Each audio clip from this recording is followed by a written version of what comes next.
America में एक 55 साल आदमी को एक काला जादू करने वाले ने बद्दुआ दी कि तुम अब मर जाओगे। उस शख्स ने इस बात का इतना असर लिया कि वो दिनों में अपना वजन गिराने लगा, वो बीमार होने लगा और फिर एक ऐसा वक्त भी आया कि उसका वजन इस कदर गिर गया कि उसकी बीवी उसको छोड़कर चली गई और उसने भी यकीन कर लिया कि ये शख्स मरने वाला है। जब वो मरने के बिल्कुल करीब पहुंचा तो उसने एक डॉक्टर से राब्ता किया। वो डॉक्टर के पास गया, डॉक्टर ने उसके सारे टेस्ट किए, टेस्ट सारे क्लियर थे।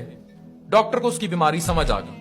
डॉक्टर ने उसे कहा कि मैं अभी तुम्हें एक टीका लगाऊंगा, काला जादू करने वाले ने तुम्हारे जिस्म में एक छिपकली दाखिल किया, वो उल्टी से बाहर आएगी और उसके बाद तुम बिल्कुल ठीक हो जाओगे।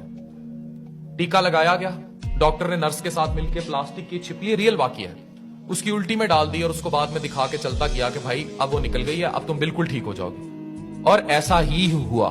उस शख्स की सेहत भी वापस आ गई, उस शख्स की तबीयत ठीक हो गई, उसकी बीवी भी वापस आ गई और उसकी जिंदगी वापस रवा दवा हो गई। कुछ अरसे बाद उस डॉक्टर के पास वापस आया और उस काला जादू करने वाले को साथ लेकर आया पुलिस की हिरासत में कि इसने छिपकली दाखिल कर दी थी उसके जिस्म में। तो डॉक्टर ये बताने लगा कि उसने छिपकली इसके जिस्म में नहीं, इसके दिमाग में मनफी सोच की डाली थी और वो मनफी सोच इसको खा रही थी, क्योंकि